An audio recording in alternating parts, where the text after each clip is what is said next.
Matapang na naglabas ng salubin si Arnold Clavio kaugnay sa matinding revelasyon ni Mayor Vico Soto.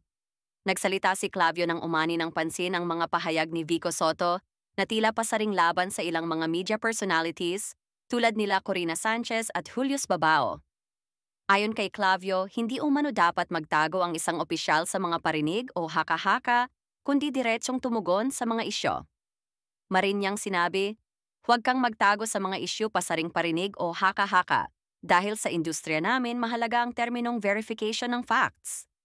Ang mensaheng ito ay patama sa estilo ng komunikasyon na umano'y ginagawa ng alkalde sa gitna ng mga kontrobersyang kinasasangkutan ng Pasig.